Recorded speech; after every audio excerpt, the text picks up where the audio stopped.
베드로전서 2장 4절에 보면 예수님을 보배로운 산돌이다라고 비유하고 있습니다. 사람에게는 버림바 되었으나 하나님께는 택하심을 입은 보배로운 산돌이신 예수께 나아가. 하나님께 택하심을 입은 보배로운 산돌이다라고 말씀을 합니다. 그리고 5절에 보면 너희도 산돌같이 신령한 집으로 세워지고 예수 그리스도로 말미암아 하나님이 기쁘게 받으실 신령한 제사를 드릴 거룩한 제사장이 될지니라. 거룩한 돌, 보배로운 돌. 집으로 보면 오늘 우리가 읽은 말씀을 통해서 보면 모퉁이 돌. 모퉁이 돌이라고 하는 의미가 집을 지을 때 건물의 주요한 부문을 연결하는 중심이 되는 돌을 말합니다. 이 모퉁이 돌처럼 예수님은 보배로운 살아있는 돌로서 그 돌을 중심으로 집이 세워지는 것이죠. 그런데 예수님은 어떤 집을 세우는 모퉁이 돌이냐 하면 신령한 집, 5절에 나와 있듯이 신령한 집을 세우는, 신령한 집은 구약 시절에는 성전을 말하지만 지금은 교회를 말합니다. 그래서 예수님을 모퉁이 돌로 해서 거룩한 교회가 세워지는 것입니다. 그리고 우리들은 그 거룩한 교회의 구성원이 되는 것이죠.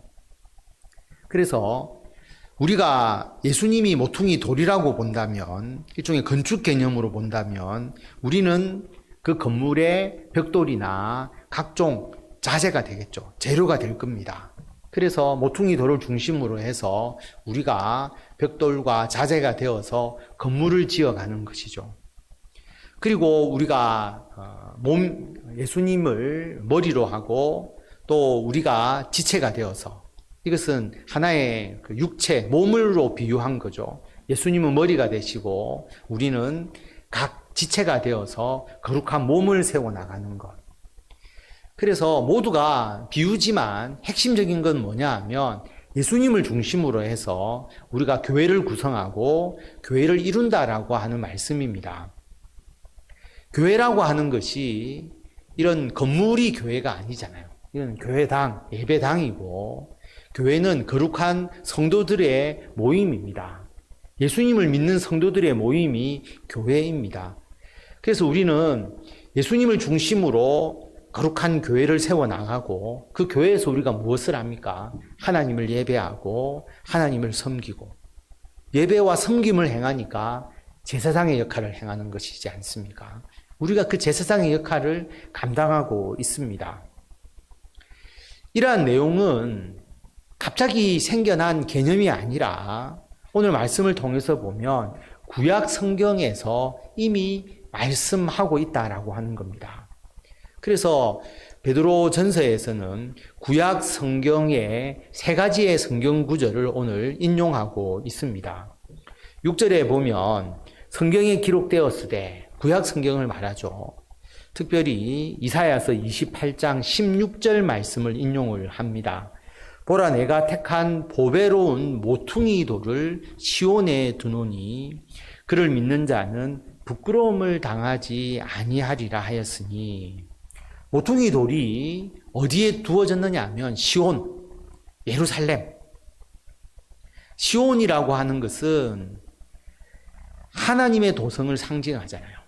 하나님의 나라를 상징하는데 하나님의 나라의 핵심이 바로 모퉁이 돌이다, 예수 그리스도다라고 하는 의미입니다.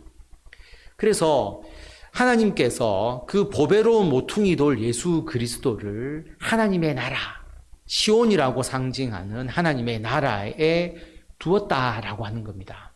이미 하나님의 선택에 의해서 시온의 모퉁이 돌이 되신 예수 그리스도이죠.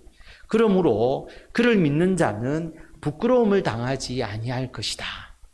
이사야서 28장 16절에서 이미 말씀하셨다라고 하는 겁니다. 그리고 7절에 보면 그러므로 믿는 너희에게는 보배이지만 믿지 아니하는 자에게는 건축자들이 버린 그 돌이 모퉁이의 머릿돌이 되었다라고 말합니다. 시편 118편 22절 말씀의 인용이죠.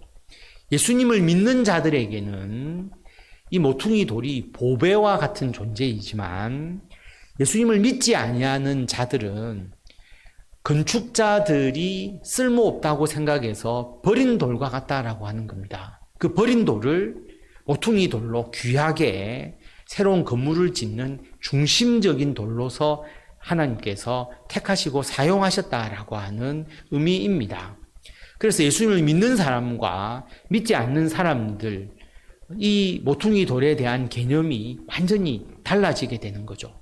예수님을 믿는 자들에게는 보배이고 가장 귀한 분이시고, 믿지 않는 사람에게는 건축자가 쓸모없다고 생각해서 버린 돌과 같다. 그래서 예수님 믿지 않는 자들이 예수님이 이 땅에 계실 때 예수님 핍박하고 예수님을 죽였죠. 그런데 건축자가 버린 돌과 같은 존재가 되셨는데 그럼에도 불구하고 모퉁이의 머릿돌과 같이 가장 귀한 돌이 되셨다라고 하는 것. 예수님의 십자가의 죽음과 부활을 통해서 교회가 세워지고 하나님의 나라에서 가장 중요한 위치를 가지시는 분이 바로 예수 그리스도이심을 증거하고 있는 겁니다. 그러므로 예수 믿는 자에게는 보배와 같은 거죠. 그런데 믿지 않는 자들에게는 어떻게 되느냐 하면 8절에 보면 그 돌은 부딪히는 돌, 넘어지게 하는 바위가 되었다라고 하는 겁니다. 그들이 말씀을 순종하지 아니하기 때문에 넘어졌다라고 하는 것이죠. 이것은 이사야서 8장 14절을 인용할 것인데요. 보면 부딪히는 돌, 걸어가다 보면 돌부리에 탁 걸려 넘어지거나 그리고 여러분이 가는데 탁 부딪히는 그 돌들이 있잖아요. 걸어갈 때 방해가 됩니다. 그리고 넘어지게 하는 바위, 일종의 덫이나 장애물처럼 걸려 넘어지는 것. 그래서 부딪히고 넘어지게 하는 돌이 된다라고 하는 겁니다. 예수님을 믿는 자에게는 보배와 같은 존재인데 예수님을 믿지 않는 자에게 이 모퉁이 돌, 예수 그리스도는 부딪히는 돌, 넘어지게 하는 바위처럼 여겨진다라고 하는 겁니다. 결국 심판의 돌이 되어버리는 것이죠. 여러분, 오늘 수요 예배에 예배 드리시는 분들은 다 신앙생활을 오랫동안 하신 분들입니다. 영상으로 예배 드리시는 분들 중에서도 신앙이 아주 깊으신 분들, 오랫동안 예수 믿으신 분들이 있고 또 그렇지 않는 분들도 계실 겁니다. 예수님을 믿을 때 처음 예수님을 믿으면 예수님의 말씀을 따르는 것이 굉장히 어렵습니다. 힘듭니다. 하나님을 예배하는 것, 우리는 당연하게 생각하죠. 그런데 처음 예수님을 믿었을 때 하나님을 예배하는 것이 부담으로 작용을 합니다. 어떻게 매주일 교회 나와서 예배를 드리느냐? 못 나오죠. 그러니까 마음에 걸림이 생깁니다. 한 번, 두 번 예배 빠지다 보면 이게 나가는 게 맞는지 안 나가는 게 맞는지 그런 생각이 들면서 마음이 멀어지게 되고 어떤 경우에는 교회 다니는 것 자체를 포기해버리는 경우들을 보게 됩니다. 사랑하라, 용서하라. 그런데 우리 마음은 미워하는 마음이 더 크잖아요. 용서하기보다는 보복하고자 하는 마음이 우리 인간의 본능적으로 가지고 있지 않습니까? 그런데 교회에 와서 예수님의 말씀은 사랑하라, 용서하라고 하니까 마음에 걸림이 생기는 거죠. 나는 미워하고 보복하고 싶은데, 그러니까 우리의 마음의 본성과 예수님의 가르침하고 맞지 않으니까 걸림이 생기게 되고 거기에 부딪혀서 나는 미워하고 보복해야 되겠다. 그렇게 생각하면서 교회를 나오지 않게 되는, 예수님을 떠나게 되는 경우들이 생기게 되죠. 그래서 예수님에 대한 믿음이 없거나 믿음이 약하면 모퉁이 돌이신 예수님이 귀한 보배가 되는 게 아니라 그 예수님을 믿고 예수님의 말씀을 따라가면서 살아가는 삶이 우리를 부딪히고 넘어지게 하는 장애물처럼 여겨지게 되는 것입니다. 예수님을 오랫동안 믿은 우리들에게 예수님 믿는 것은 참 좋은 일이죠. 예수님의 인도하심으로 우리는 푸른 초장과 쉴만한 물가에서 안식을 얻습니다. 시편 23편 말씀을 보면 여호와는 나의 목자시니 내게 부족함이 없으리로다. 하나님이 나를 이끌어 주시잖아요. 목자로서 이끌어 주십니다. 근데 그 하나님의 인도함을 따라서 살아가니까 나에게 부족함이 없다. 그렇게 고백하는 것이죠. 그가 나를 푸른 풀밭에 누이시고 쉴만한 물가로 인도하시는 도다. 잔잔한 물가, 쉴 수 있는 물가. 그리고 양이 풀밭에 눕는다라고 하는 것은 안전하지 않으면 누울 수가 없잖아요. 푸른 풀밭, 언제나 먹을 수 있는 그 풀밭에서 편안하게 누워있는 모습. 쉴만한 물가로 인도해 주시는 하나님. 내 영혼을 소생시켜 주시고 자기 이름을 위해서 의의 길로, 올바른 길로 인도해 주시는 겁니다. 하나님의 영광이 나타날 수 있도록 우리들을 영혼을 살려주시고 의의 길로 인도해 주시는 하나님. 그래서 이 세상에 살아가면서 어떤 때는 사망의 음침한 골짜기로 다닐지라도 누가 다니느냐 하면 하나님이 그리로 인도한 게 아니고요. 내가 다니는 겁니다. 내가 사망의 음침한 골짜기로 내가 다닐 때도 있는데 그러나 해를 두려워하지 않는 것은 주께서 나와 함께 하시기 때문에 주의 지팡이와 막대기가 나를 안위하시기 때문에 그래서 하나님을 목자로서 모시고 그 목자의 인도함에 따라가는 삶이 부족함도 없고 평안하고 그리고 안전한 행복한 삶을 우리가 살아가는 것이죠. 그래서 예수님을 오랫동안 믿게 되면 참 하나님의 목자 되심이 우리들에게 너무나 좋음을 느낍니다. 근데 처음 목자의 보호를 받는 이 양은 처음에는 걸림이 있게 되는 거죠. 하나님뿐만 아닙니다. 예수님도 마찬가지죠. 예수님도 우리의 목자라고 참 목자라고 말씀을 하셨습니다. 우리는 그의 양과 같은 존재죠. 자, 한번 생각해 보시기 바랍니다. 목자가 양을 보호하기 위해서 우리에 가두잖아요. 밤에는 우리에 가두고 우리 안에서 지킵니다. 그런데 어떤 양은 나는 그 우리 안에 있는 게 너무 갑갑해. 나는 마음대로 뛰쳐나가서 내가 살고 싶은 대로, 내가 활동하고 싶은 대로 활동하고 싶어. 그런 생각을 가질 수도 있잖아요. 우리도 처음에 예수 믿었을 때는 아마 교회라는 틀, 예수님의 말씀이라고 하는 그 틀, 우리가 우리를 보호해주는 울타리가 아니라 우리를 속박하는 하나의 그 틀처럼 생각할 수도 있었을 것입니다. 그래서 너무나 불편하고 답답하고 갑갑하고 억눌린 듯한 느낌을 받았을 수도 있습니다. 나는 내 마음대로 살아야 되는데. 젊은 청년들은 더욱더 그렇겠죠. 청년들은 얼마나 하고 싶은 게 많은 그런 시절입니까? 그런데 주일날 오전과 오후를 교회에 와서 온전히 시간을 보낸다. 이게 너무 내가 하고 싶은 거 못하는 거 아니냐. 걸림이 되는 것이죠. 그런데 우리 오랫동안 신앙생활을 하시는 분들은 이게 익숙해지면 너무나 편하고 좋은 것이죠. 사실은 저도 마찬가지지만 예전에는 지금보다 더 많은 시간을 교회에서 보냈지 않습니까? 제가 교사할 때는 토요일날 아동부 모임이 있었어요. 그래서 토요일날 오후에 교회 가서 아동부 교사를 했습니다. 그리고 주일날 아침 9시에 아동부 교사하고 그 다음에 찬양대 연습하고 11시에 예배 드리고 그 다음에 오후에 또 아동부 오후 예배 드리고 그 다음에 중간에 뭐 청년부 모임이 있고 그리고 저녁에는 저녁 예배 드리고 아침 9시에 교회 가게 되면 저녁 때까지 늦게까지 하루 종일 교회에 있게 되는 거잖아요. 다른 거 아무것도 못하지 않습니까? 그런데 오랫동안 신앙생활을 하다 보면 그게 가장 편하고 그게 가장 마음에 위안을 얻고 밖에 나가서 놀려고 해도 마땅히 놀 것도 없고 모든 게 교회 중심으로 움직여지는 것. 여러분도 마찬가지죠. 교회 와서 예배 드리고 성경 공부하고 교제도 성도들끼리 교제하는 게 가장 마음에 맞고 세상 친구보다 교회에서 만나서 교회에서 사귀고 그리고 교회에서 함께 친구로서 또 성도로서 또 선후배로서 또 재직과 또 우리 성도들로서 그렇게 만나는 모든 게 가장 좋아지는 것이죠. 그게 행복한 겁니다.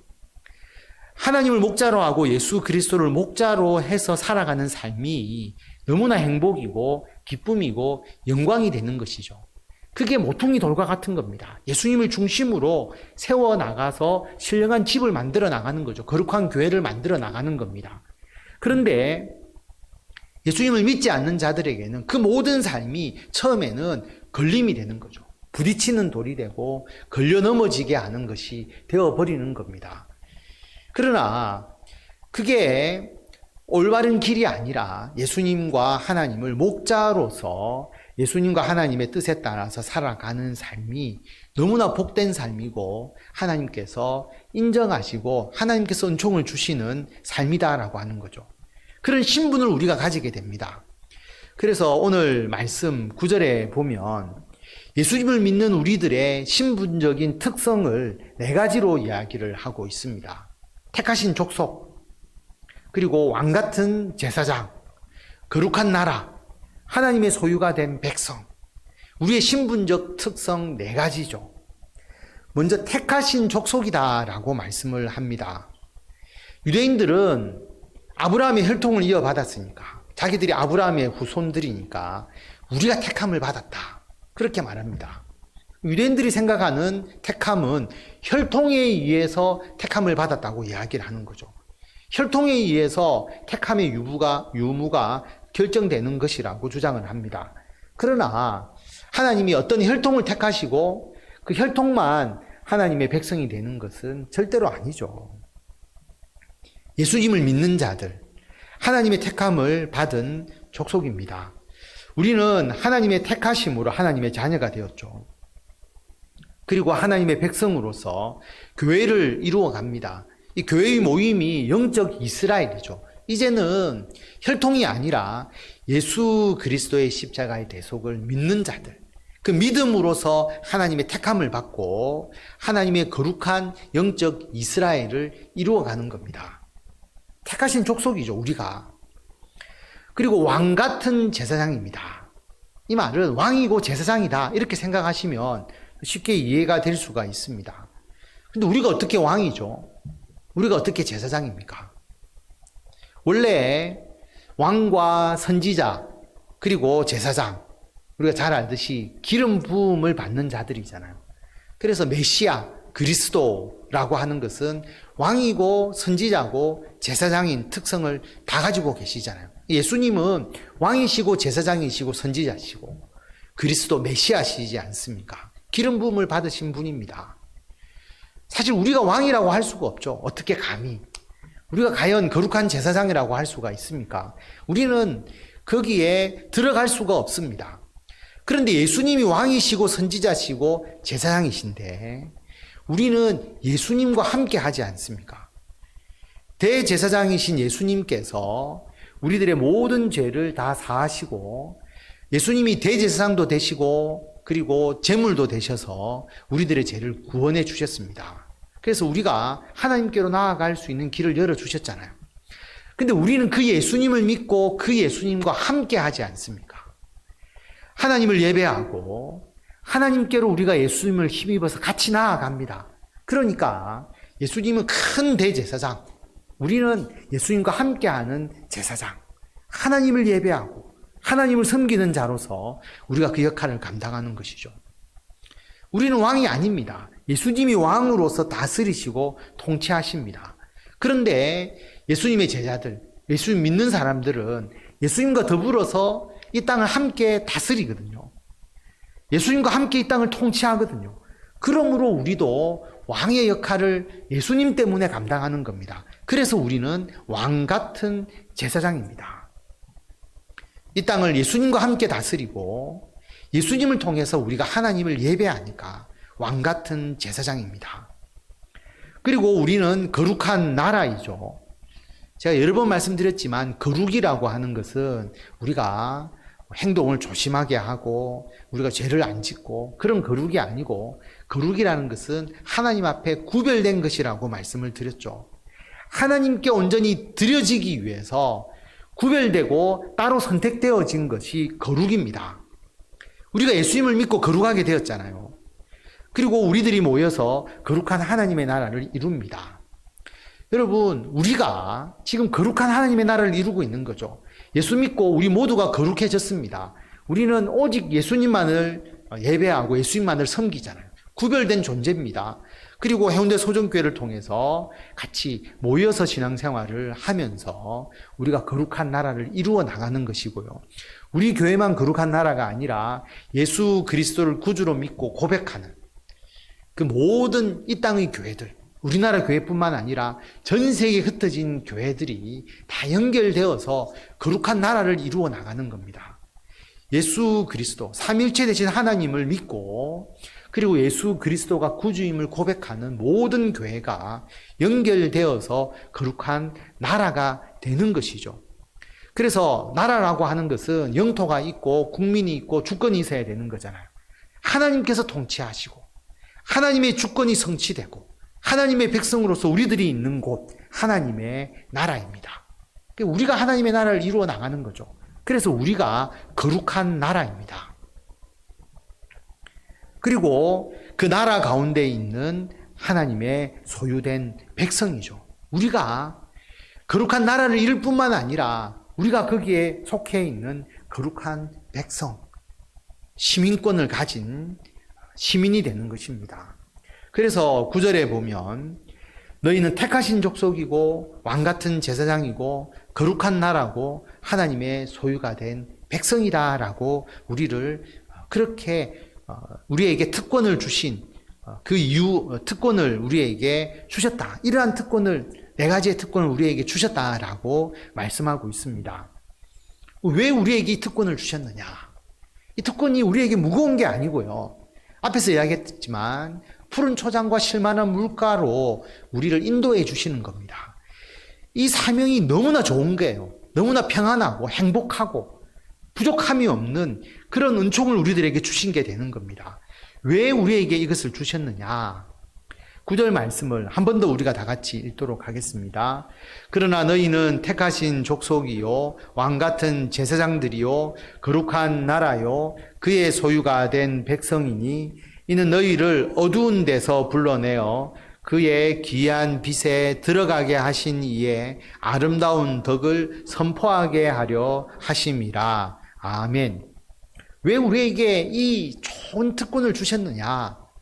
우리를 어두운 데서 불러내시기 위해서. 어두운 데서 불러내셨거든요. 어두운 곳은 원래는 우리가 죄와 사망에 거하고 있었습니다. 죄 가운데 빠져 있었어요. 그 결과는 사망에 이를 수밖에 없는 길을 우리가 걸어가고 있었던 겁니다. 그런데 우리를 거기서 불러내셨습니다. 그리고 그 어둠이 아니라 예수님의 거룩한 빛에 거하게 해주셨죠. 죄와 사망에서 우리를 해방시켜 주셨습니다. 우리에게 영원한 생명을 주셨습니다.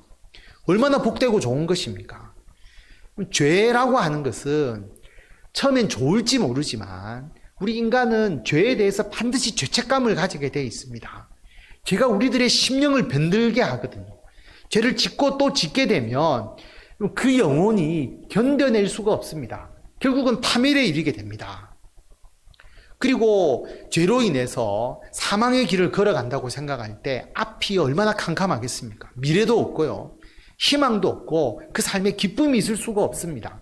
불안과 공포감이 있는 것이죠. 그런데 거기서 우리를 건져내셔서 예수 그리스도의 귀한 빛 안에 죄와 사망에서 해방되고 영원한 생명을 주시는 그 거룩한 빛에 우리를 거하게 해주셨으니까 밝아졌잖아요. 우리가 행복해졌잖아요. 기뻐졌잖아요. 그리고 영원한 하나님의 나라에서 영생을 우리가 누리는 것으로서 우리가 확실한 믿음을 가지게 되었으니까 진정한 행복이 있게 되는 것이죠. 그런데 이것을 우리들의 어떤 행위나 또 우리들의 노력에 의해서 이것을 주셨다면 우리가 굉장히 어려움이 있었을 것인데 은혜로 아무런 조건 없이 우리들에게 그것을 더해 주셨습니다.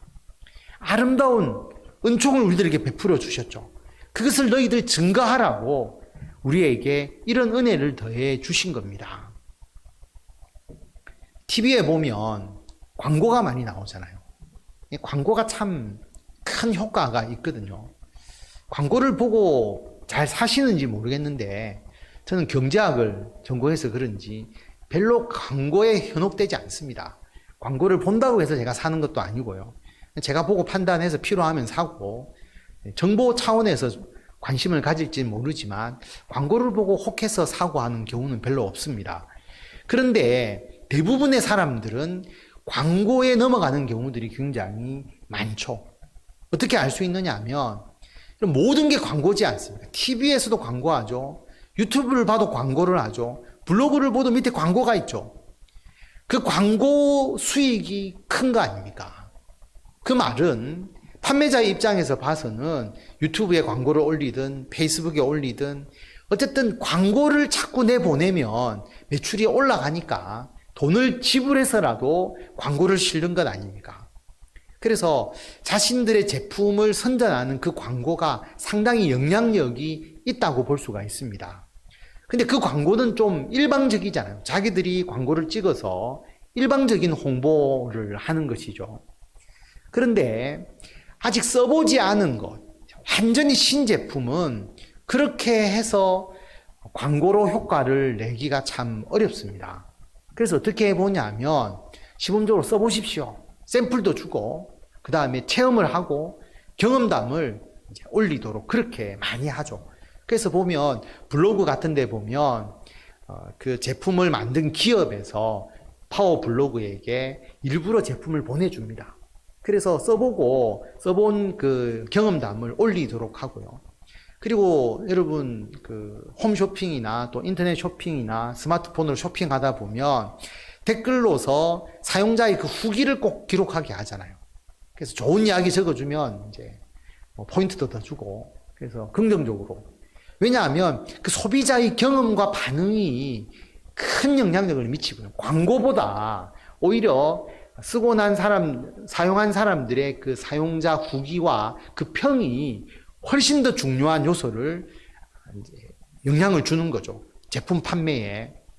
처음에 김치 냉장고가 나왔을 때에 김치 냉장고라는 걸 한 번도 써보지를 않았잖아요.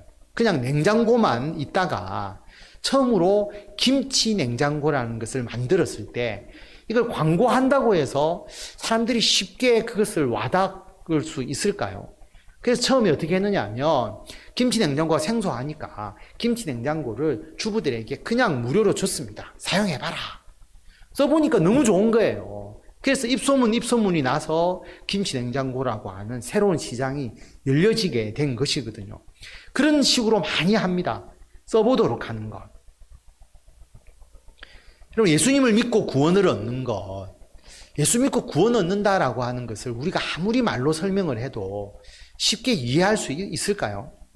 예수님을 믿고 이루어지는 교회를 통해서 주시는 은총, 예수 믿고 살아가는 삶에 대해서 여러분 그걸 경험해보지 않고 우리가 아무리 광고를 한다고 해도 또 아무리 말로 설명을 한다고 해도 이해하기가 굉장히 어려울 겁니다. 경험하지 않으면 모르는 거죠.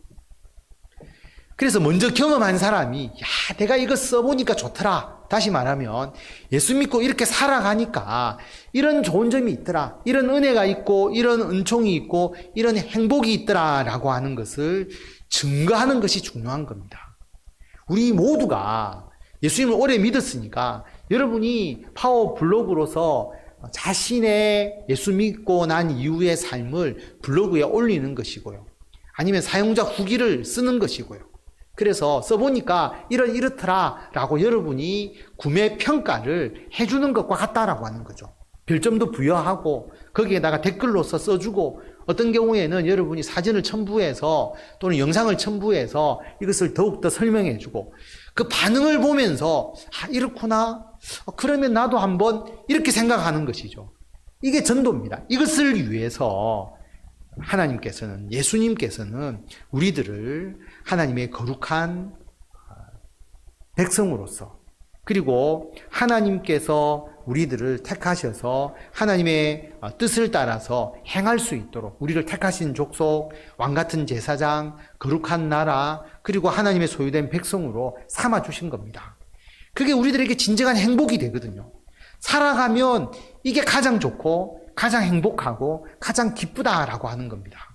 여기에 계신 모든 분들이 그것을 증거할 수 있을 것이고, 저도 모태신앙으로서 어릴 때부터 교회를 다녀서 한평생 교회를 다니지만 예수님 믿고 살아가는 이 삶을 그 누구에게도 가장 좋고 행복하고 기쁘고 하나님의 은총을 받아 누리는 그 모든 복된 삶이라고 하는 것을 증거할 수 있잖아요.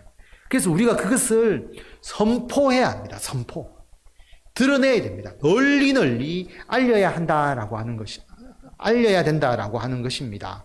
10절에 보면 너희가 전에는 백성이 아니더니 이제는 하나님의 백성이요 전에는 긍휼을 얻지 못하였더니 이제는 긍휼을 얻은 자니라. 우리가 하나님의 백성이 되었다.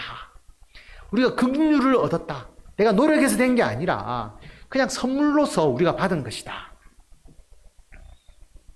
우리가 그런 경험이 참 있지는 않지만 국적이 없다가 난민처럼 떠돌아다니다가 어떤 나라에 국적을 가지게 되었다라고 한번 생각해 보십시오. 국적을 가진다는 것은 그 나라의 국민으로서 보호를 받고 그 영토에서 살아갈 수 있는 자격을 누리는 거잖아요. 그것이 없다면, 국적이 없다면 그 영토를 밟지 못하는 것이거든요. 조금 더 우리가 더 설득력 있게 말한다면 직장이 없다가 직장을 가지는 것. 왜냐하면 직장이 있다라고 하는 것, 우리가 보통 적을 둔다라고 이야기를 하죠. 어디 소속이 된다라고 하는 겁니다. 직장이 없으면, 내가 어디 속해 있는 게 없으면 참 기댈 데가 없잖아요.